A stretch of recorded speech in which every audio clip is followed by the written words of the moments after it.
नमस्कार दोस्तों, मेरा नाम है ललित और आप देख रहे हैं news on map India by दृष्टि आईएएस। इस वीडियो में हम लोग आपसे भारत की कुछ ऐसी लोकेशन साझा करेंगे जो कि पिछले हफ्ते चर्चा में रही है और आपके एग्जाम पॉइंट ऑफ व्यू से काफी महत्वपूर्ण हो सकती है।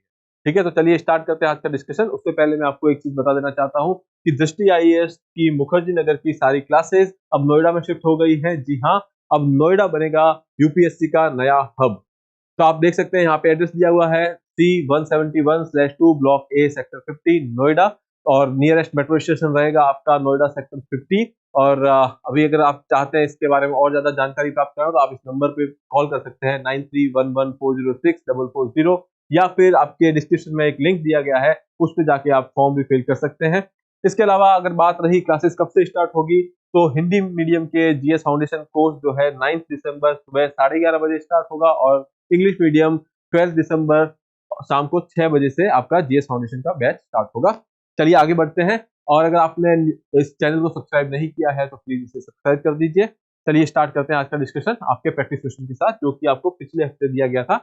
सांभर झील के बारे में निम्नलिखित कथनों पर विचार कीजिए। यह झील केंद्र की स्वदेश दर्शन योजना में रेगिस्तानी सर्किट का हिस्सा है। ये बात बिल्कुल सही है। ठीक है, दूसरा स्टेटमेंट है यह भारत की सबसे बड़ी अंतर्देशीय नमक झील है। ये बात भी बिल्कुल सही है। तीसरा है, इसके बाद जो है आगे का कंटिन्यूशन में, यह अरावली पर्वतमाला के अवसाद का प्रतिनिधित्व करती है। ये बात भी बिल्कुल सही है। अगर मैं आपको जब मैप दिखाऊंगा तो मैं आपको बताऊंगा कि कैसे अरावली की विसिनिटी में सांभर लेक मौजूद है। फिर इस झील की नमक आपूर्ति 1526 से 1857 तक मुगल वंश के द्वारा की गई थी।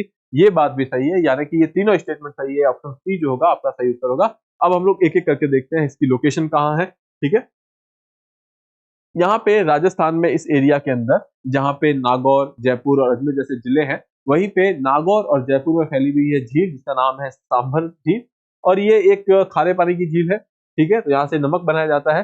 कहा जाता है कि मुगल वंश ने यहाँ पे काफी टाइम तक आधिकारिक तौर पर नमक बनाया था, जो कि आपका 1526 से लेके 1857 तक यहाँ की नमक की आपूर्ति का दोहन जो है मुगलों ने किया। उसके बाद इसकी जो ओनरशिप थी, स्वामित्व जो था, वो जोधपुर और जयपुर के राजघरानों के पास रहा है काफी वक्त तक।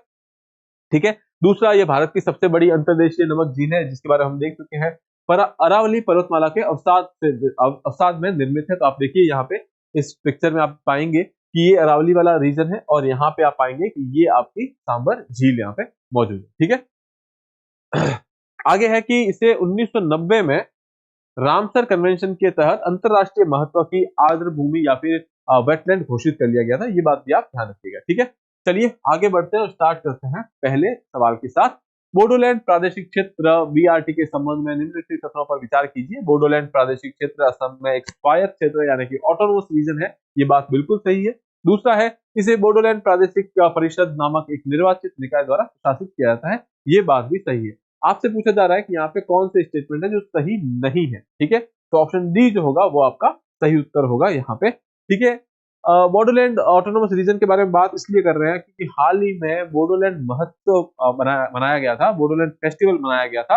ठीक है, जिसकी वजह से ये एरिया काफी न्यूज में रहा था। अगर हम बात करें ये एरिया कहाँ है, तो आप देखेंगे नॉर्थ ईस्टर्न रीजन में, असम राज्य के अंदर, यहाँ पे नॉर्थ में कुछ 4 जगह पड़ती है: कोकराझार, चिरांग, उदयगिरी और बक्सा। ठीक है, जो कि आप यहाँ आराम से देख सकते हैं। कोकराझार, चिरांग, बक्सा और उदयगिरी, इन चारों को मिला करके कहा जाता है कि बोडोलैंड टेरिटोरियल रीजन। ठीक है, चलिए आगे बढ़ते हैं। बराक नदी प्रणाली के बारे में निम्नलिखित कथनों पर विचार कीजिए। बराक नदी मणिपुर पहाड़ियों से निकलती है और बांग्लादेश में बहती है, जहां इसे सूरमा और कुशियारा के नाम से जाना जाता है। ठीक है, दूसरा है कि बराक उप बेसिन अपवाद क्षेत्र मुख्य रूप से भारत, बांग्लादेश और भूटान में फैला हुआ है। कौन से स्टेटमेंट यहाँ पे सही है? ठीक है, बराक के बारे में बात इसलिए कर रहे हैं क्योंकि मणिपुर चर्चा में था। मणिपुर अभी चर्चा में इसलिए था कि यहाँ पे अफ्स्पा जो है डिप्लॉय किया गया था, एंड इसकी वजह से मणिपुर चर्चा में रहा। इसके अलावा मणिपुर के चर्चा में रहने के और भी कई वजह हैं। यहाँ पे काफी एथनिक वायलेंस वगैरह चल रही थी। ठीक है, बराक नदी मणिपुर पहाड़ियों से निकलती है, ये बात बिल्कुल सही है। ठीक है, बांग्लादेश में बहती है, जहां इसे सूरमा और कुशियारा नाम से जाना जाता है। देख लेते हैं, ये देखिए आप, मणिपुर से बह रही है और फिर यहाँ जब ये बांग्लादेश के अंदर एंटर करती है, यहाँ पर आप पाएंगे कि ये 2 नदियों में विभाजित हो जाती है, एक सूरमा, दूसरी कुशियारा। अब सूरमा और कुशियारा जो है आखिर में जाकर के मेघना रिवर के अंदर मिल जाती है। तो पहला स्टेटमेंट तो आपका बिल्कुल हो गया सही। फिर एक बराक उपबेसिन अपवाद क्षेत्र मुख्य रूप से भारत, बांग्लादेश और भूटान में फैला हुआ है। बिल्कुल नहीं, भूटान में नहीं है ये। भूटान में इसलिए नहीं है, भूटान नॉर्थ में पड़ता है। और ये जो स्टेट है जैसे मणिपुर हो गया या फिर त्रिपुरा जो है ये सारे स्टेट थोड़े से नीचे पड़ते हैं, तो भूटान से इनका टच नहीं है। ठीक है, तो हम कह सकते हैं ये भारत, बांग्लादेश और म्यांमार। ठीक है, तो ये 3 जगह पे इसका यूं कह सकते हैं कि रिवर बेसिन बनता है। तो दूसरा स्टेटमेंट गलत हो गया, ऑप्शन ए आपका केवल एक जो है वो यहाँ पे सही उत्तर होगा। तो इसके बारे में हम लोग यहाँ पे बात कर चुके हैं। अगला सवाल देखते हैं, छत्तीसगढ़ के धुड़मारस गांव के बारे में निम्नलिखित में से कौन सा कथन सही है? यह कांगेर घाटी राष्ट्रीय उद्यान के केंद्र में स्थित है, जो अपने घने जंगलों और कांगेर नदी के लिए जाना जाता है। धुड़मारस को संयुक्त राष्ट्र विश्व पर्यटन संगठन यूएनडब्ल्यूटीओ द्वारा सर्वश्रेष्ठ पर्यटन गांव कार्यक्रम के लिए मान्यता दी गई है। स्थानीय धुरवा जनजाति कायाकिंग और बांस राफ्टिंग और ट्रैकिंग जैसी गतिविधियों के माध्यम से इको टूरिज्म को या फिर इको पर्यटन को प्रमोट कर रही है या फिर उसमें अपना योगदान दे रही है। यहाँ पे आपको सही उत्तर का चुनाव करना है कि कौन से स्टेटमेंट यहाँ पे सही है। ठीक है, तो अगर हम लोग पहले स्टेटमेंट की बात कर रहे हैं, यह कांगेर घाटी उद्यान के केंद्र में स्थित है, जो अपने घने जंगलों और कांगेर नदी के लिए प्रसिद्ध है। ठीक है, पहले देख लीजिए आप यहाँ पे घुड़मानस की यहाँ जो बात की जा रही है, घुड़मारस गांव जो है ये छत्तीसगढ़ में है। तो यहाँ पे आप देखिए ये भारत, यहाँ छत्तीसगढ़ में ये गांव है और यहाँ पे आप देखेंगे कि इस गांव में ये इको टूरिज्म वगैरह प्रमोट किया जा रहा है। और ये कौन कर रहा है? यहाँ पे एक जनजाति है जिसका नाम है धुरवा। ये गोंड से थोड़ी मिलती जुलती जनजाति है। ठीक है, इनकी डायलेक्ट भी जो है बात बोली भी है जो गोंडी से मिलती रहती है। ठीक है, यहाँ पे देख लीजिए, जब हम बात कर रहे हैं छत्तीसगढ़ की, तो छत्तीसगढ़ के इस इलाके में हमारे पास कांगर वैली नेशनल पार्क है और कांगर वैली नेशनल पार्क के अंदर से एक नदी गुजरती है जिसका नाम है कांगर रिवर। ठीक है, तो ये भी आप ध्यान रखेंगे। तो आ जाते हैं वापस स्टेटमेंट पे। तो पहला स्टेटमेंट तो सही हो गया, कांगर घाटी राष्ट्रीय उद्यान केंद्र में स्थित है और जो अपने घने जंगलों के लिए और कांगर नदी के लिए जाना जाता है। दूसरा है घुड़मानस को संयुक्त राष्ट्र विश्व पर्यटन यूएनडब्ल्यूटीओ और अपने सर्वश्रेष्ठ पर्यटन गांव कार्यक्रम के लिए उन्होंने मान्यता दी है। तो बेसिकली यूएनडब्ल्यूटीओ ने इनको सर्वश्रेष्ठ पर्यटन गांव कार्यक्रम के लिए मान्यता दी है। ये चर्चा में था और इसी की वजह से हमने ये सवाल लिया है। तो ये स्टेटमेंट भी सही है। और धुरवा जनजाति के बारे में आपको बता चुका हूँ कि जो कि यहाँ पे इको पर्यटन को यूं कहें कि प्रमोट करता है। तो यहाँ पे ये तीनों ही स्टेटमेंट सही है। ऑप्शन डी जो होगा वो आपका सही उत्तर होगा। ठीक है, अगला सवाल देखते हैं। गुरु घासीदास तमोर पिंगला टाइगर रिजर्व के बारे में निम्नलिखित कथनों पर विचार कीजिए। ये छोटा नागपुर पठार और आंशिक रूप से बघेलखंड पठार पर स्थित है। दूसरा है मध्य प्रदेश के संजय दुबरी टाइगर रिजर्व के साथ एक परिदृश्य परिसर बनाता है और बांधवगढ़ और पलामू टाइगर रिजर्व से जुड़ा हुआ है। यह भारत का दूसरा सबसे बड़ा बाघ अभ्यारण्य है। ठीक है, तो सबसे पहले यहाँ पे इसकी लोकेशन वगैरह देख लेते हैं। यहाँ पे देखिए आप, ये जो है तमोर पिंगला, इसके पास में संजय दुबरी हो गया। ठीक है, और आगे यहाँ पलामू वगैरह जो ऐसे ऊपर आपको मिल जाएंगे। ठीक है, तो ये बात हो गई आपकी इसके लोकेशन की। ठीक है, संजय दुबरी मध्य प्रदेश में है, पलामू जो है झारखंड में। ठीक है, यहाँ देखिए आप, हमने देखा कि ये छत्तीसगढ़ के ऊपरी भाग में नॉर्दर्न हिस्से में है। ठीक है, तो यहाँ पे अगर आके देखेंगे आप कि मध्य प्रदेश और छत्तीसगढ़ का जो हिस्सा है वो ये वाला हिस्सा है। तो कुछ भाग तो आप छोटा नागपुर प्लेटो में देखेंगे और कुछ आप यहाँ बघेलखंड प्लेटो में देखेंगे। ठीक है, तो ये बात हो गई कि ये पहला स्टेटमेंट बिल्कुल सही है। दूसरा भी हमने देख लिया, संजय दुबरी और पलामू टाइगर रिजर्व के बारे में बात हो गई, तो ये भी बिल्कुल सही है। यह भारत का दूसरा सबसे बड़ा बाघ अभ्यारण्य है, ये बात गलत है, ऐसा नहीं है। ठीक है, तो ऑप्शन आपका कथन 1 और 2 जो है वो सही है। ऑप्शन ए आपका राइट आंसर होगा। यहीं पे आप मुझे बताएंगे भारत के 3 सबसे बड़े टाइगर रिजर्व कौन से हैं, आप कमेंट बॉक्स में मुझे यहाँ पे बताएंगे। ठीक है, अगला सवाल देखते हैं। गंगा नदी डॉल्फिन और राष्ट्रीय डॉल्फिन अनुसंधान केंद्र के बारे में निम्नलिखित कथनों पर विचार कीजिए। गंगा नदी डॉल्फिन विश्व स्तर पर 4 मीठे पानी की डॉल्फिन प्रजातियों में से एक है जो केवल भारत में पाई जाती है।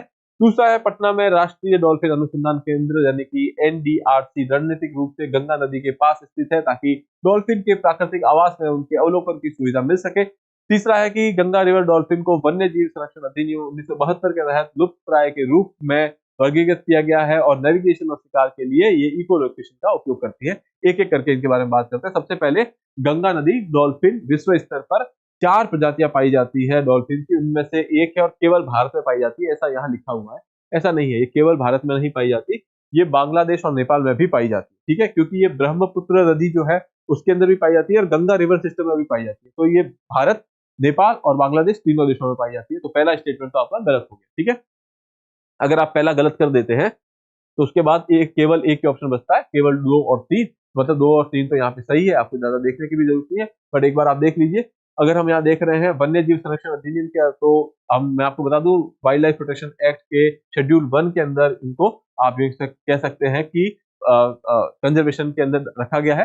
दूसरा है कि अगर हम लुप्त प्राय की बात करें तो ये IUCN स्टेटस अगर हम देखें तो वो इसका लुप्त प्राय है। ठीक है, तो यहाँ पे आपको देखना है कि मोस्ट अप्रोप्रिएट आंसर कौन सा है। एक तो एलिमिनेट हो गया है, पक्का ही है कि ये नहीं है, तो ऑप्शन बी ही जो है वो आपका सही उत्तर होगा। ठीक है,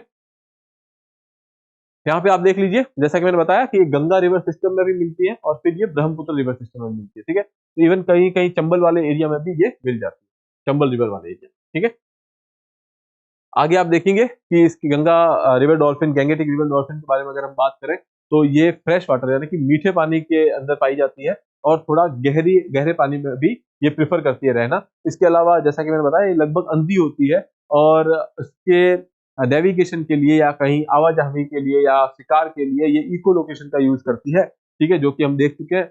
इसके अलावा इको लोकेशन में ये लोग अल्ट्रासोनिक साउंड वेव्स का यूज करते हैं और एक पर्टिकुलर प्रकार की आवाज भी निकालती है, उस आवाज की वजह से इनको सूसू डॉल्फिन भी कहा जाता है। ठीक है, आगे की बात करें अगर हैबिटेट की बात तो हम कर चुके हैं, भारत, नेपाल और बांग्लादेश में मिलती है। भारत के 7 राज्यों में मिलती है जिनका नाम है असम, उत्तर प्रदेश, मध्य प्रदेश, राजस्थान, बिहार, झारखंड और वेस्ट बंगाल। इसके अलावा IUCN स्टेटस जो है लुप्त प्राय है यानी कि इंडेंजर्ड है। उसके अलावा वाइल्ड लाइफ प्रोटेक्शन एक्ट 1972 के तहत शेड्यूल 1 में इन्हें रखा गया है। हैबिटेट को क्या या फिर इनके यूं कहें कि थ्रेट्स क्या क्या है इनको, तो हैबिटेट डिस्ट्रक्शन है, क्लाइमेट चेंज है, इसके अलावा हंटिंग हो गया, बाई कैच हो गया, ये कुछ थ्रेट्स हैं। और कंजर्वेशन एफर्ट्स की बात करें तो हमने देखा है पटना में नेशनल डॉल्फिन रिसर्च सेंटर या अनुसंधान सेंटर है। इसके अलावा प्रोजेक्ट डॉल्फिन 2021 में स्टार्ट किया गया था, जो कि प्रोजेक्ट टाइगर के लाइंस में स्टार्ट किया था। प्रोजेक्ट टाइगर 1973 में स्टार्ट किया गया था। ठीक है, और यहाँ पे 2 डेडिकेटेड सेंचुरी की भी बात चल रही है। एक तो बन चुकी है जो कि बिहार में भागलपुर में है, जिसका नाम है विक्रमशिला। दूसरी हस्तिनापुर सेंचुरी जो कि यूपी में बनने वाली है। ठीक है, तो ये बातें आपको ध्यान रखनी है गैंगेटिक डॉल्फिन के बारे में। आगे बढ़ते हैं, अगला सवाल देखते हैं। लांबा सिंगी के संबंध में निम्नलिखित कथनों पर विचार कीजिए। इसे आंध्र प्रदेश का कश्मीर भी कहा जाता है। यह दक्षिणी क्षेत्र का एकमात्र स्थान है जहां बर्फबारी होती है। आपसे पूछा गया है कि कौन से स्टेटमेंट यहाँ सही नहीं है। हालांकि ये दोनों ही स्टेटमेंट सही है। अभी रिसेंटली लांबा सिंगी में बर्फबारी हुई थी, जिसकी वजह से ये जो जगह है चर्चा में रही है। आंध्र प्रदेश का कश्मीर भी कहा जाता है, ये बात आप बिल्कुल ध्यान रखिएगा। अगर इसकी लोकेशन की बात करें अगर, तो यहाँ पे आप देखेंगे कि ये आंध्र प्रदेश में यहाँ पे लोकेटेड है और ये लांबा सिंगी की फोटो है जहाँ पे आप देख सकते हैं कि यहाँ पे अच्छी खासी बर्फबारी हो रखी है। ठीक है, तो ऑप्शन डी जो होगा यहाँ पे इसका सही उत्तर होगा, क्योंकि आपसे पूछा जा रहा है कि कौन से सही नहीं है, जबकि दोनों ही स्टेटमेंट यहाँ सही। ठीक है, अगला सवाल देखते हैं। बरन बापड़ा वन्यजीव अभयारण्य जो हाल ही में खबरों में था, भारत के निम्नलिखित में से किस राज्य में स्थित है? उत्तराखंड, महाराष्ट्र, छत्तीसगढ़ या फिर केरल? बंदर बापड़ा वन्यजीव अभयारण्य की बात करें तो हाल ही में यहाँ पे एक बाघ देखने को मिला था, जिसकी वजह से यहाँ पे कंजर्वेशन एक्टिविटीज बढ़ा दी गई है। तो ऑप्शन सी जो छत्तीसगढ़ है वो आपका सही उत्तर है। यहाँ पे मैप में अगर आप देखना चाहें तो यहाँ पे सेंट्रल छत्तीसगढ़ की बात करें यहाँ पे, तो आप देखेंगे यहाँ पे बंदर बापड़ा लोकेटेड है।